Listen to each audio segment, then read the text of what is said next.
Boxing is a sport filled with fighters who began their careers with a tremendous amount of hype and promise, who, for whatever reason, were never able to live up to expectations.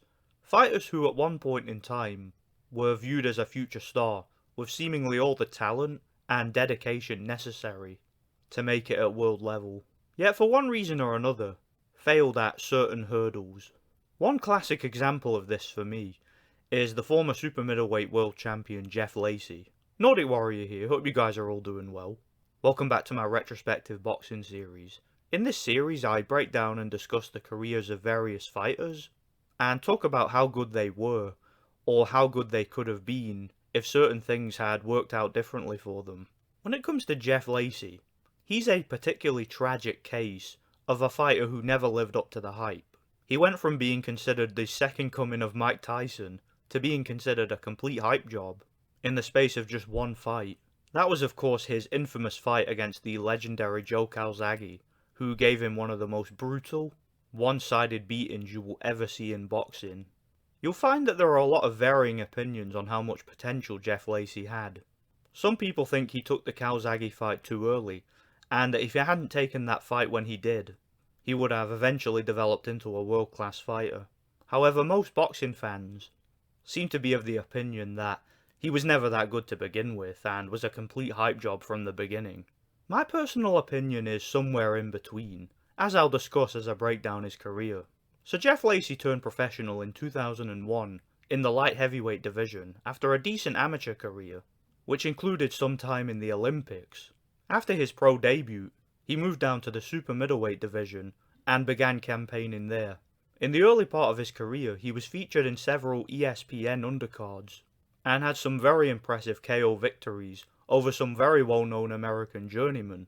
He was quickly growing in popularity, and was developing a reputation as a devastating knockout artist, even going as far as to be compared to a young Mike Tyson. The first serious test of his career came against the veteran journeyman Glenn Thomas. Lacy passed the test with flying colours, winning by a first-round KO. However, in his very next fight, he showed that he still had a lot of work to do, labouring to a close 10-round unanimous decision win against journeyman Bobby Jones. After a couple more KO wins against journeyman, Lacy got a shot at the WBC Continental Americas title, taking on fringe contender Ross Thompson, winning by a close and competitive 12-round unanimous decision. He then got a shot at the vacant IBF USBA title against the former title challenger James Crawford, stopping him in 2 rounds.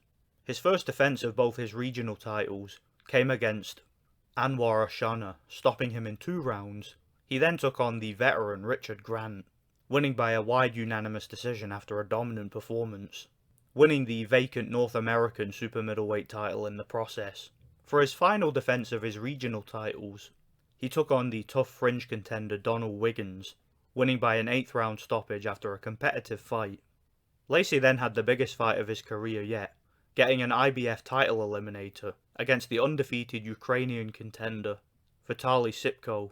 The fight ended prematurely in the 2nd round, where Sipko received a cut above his eye from a clash of heads, leading to the fight being ruled a no contest. Later that year, Lacy received his first world title shot, getting a shot at the vacant IBF world title against the fringe contender Sid Vanderpool. Lacy won by a premature stoppage in the 8th round, after a competitive fight, becoming world champion. Just 2 months later, he had his first title defence, and it turned out to be his toughest fight yet, taking on the veteran contender and former title challenger Omar Sheikha. The fight was close and competitive throughout, with Lacy surviving a bit of a scare, winning the fight by a close unanimous decision. For his next title defence the following year, Lacy took on fringe contender Ruben Williams, stopping him in the 7th round after a dominant performance. Later that year he had the biggest fight of his career yet, getting a unification fight, taking on the veteran IBO world champion Robin Reed. In what in my personal opinion was Lacy's career best performance, he destroyed Reed, winning by a 7th round stoppage, giving Reed the most one-sided defeat of his career up until that point. The one-sided victory over Robin Reed convinced many American boxing fans that Lacy was the man to beat in the division, and it set up a huge amount of interest for a potential unification fight against the WBO world champion Joe Calzaghe, who Reed had given one of his toughest fights years earlier. Reed was past his prime, however, when he fought Lacy, and many fans didn't take that into consideration. Later that year, for Lacy's first defence as unified champion, he took on fringe contender Scott Pemberton, stopping him in 2 rounds. The following year, after a long negotiation, Lacy had his career-defining fight, travelling over to the UK to fight the WBO champion Joe Calzaghe in a unification fight. Lacy was a slight favourite going into the fight, with many fans believing he had the power, strength, youth and durability to take Calzaghe out and become lineal champion. This proved not to be the case. Calzaghe went on to dominate every single round, giving Lacy the beating of his career. Lacy showed a tremendous chin, tremendous durability, and a huge heart, but it wasn't enough, losing the fight by a wide unanimous decision, giving Lacy the first defeat of his career. The fight went 12 rounds, but in my opinion, and the opinion of most observers, it should have been stopped, since there was no reason for Lacy to take that many punches, and it was clear after the fight that Lacy would never be the same again. Later that year, Lacy made a comeback, returning to America and having a rematch against his former opponent Vitaly Sipko. The fight was very close and competitive, and Lacy looked a shadow of his former self, winning the fight by a very close and competitive majority decision. He then had a year out of the ring to recover, returning in late 2007, taking on fringe contender Peter Manfredo Jr., winning by a close unanimous decision. The following year he took on the veteran journeyman Epifano Mendoza, in a great fight that was competitive throughout. Lacy won by a very close majority decision. A few months later he got a WBC title eliminator, taking on the former undisputed middleweight champion Jermaine Taylor. The fight was fairly competitive, but for the most part Taylor was in control, winning by a wide unanimous decision, giving Lacy the second defeat of his career.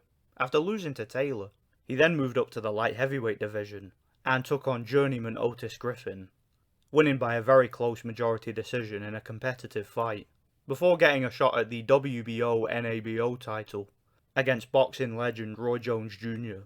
Lacy was utterly dominated by Roy, being stopped in the 10th round, giving Lacy the third defeat of his career. It seemed at that point that Lacy may be on the verge of retirement, since he clearly had regressed significantly as a fighter. After over a year out of the ring, Lacy made a comeback, taking on journeyman Dafir Smith, losing by a close unanimous decision, giving Lacy the 4th loss of his career. After retiring for a couple of years, Lacy made another comeback, taking on veteran journeyman Martin Verdin, winning by a 3rd round stoppage. He then took on the dangerous prospect Humberto Savine, being stopped in 2 rounds, giving Lacy his 5th career defeat. He had one more victory, a close 8-round unanimous decision against journeyman Timothy Hall Jr., before taking on the undefeated contender Sullivan Barrera. Lacy was dominated by Barrera, being stopped in round 4, retiring shortly after. So yeah, that pretty much sums up the career of Jeff Left Hook Lacy. It's an interesting career for sure. And it's interesting to see how opinions on him changed over time. I mean, he's a fighter who went from being the next Mike Tyson to a certified journeyman pretty much overnight. So how good was Jeff Lacy? How would he have done in today's era, or any era besides his own? And more specifically, how good of a fighter could he have developed into had he not ran into the great Joe Calzaghe so early in his career? Let's talk about it. So Lacy, in my personal opinion, was a fighter who, in the early part of his career, was definitely overrated. And there were several warning signs that he was developing into a fighter who relied too much on his power.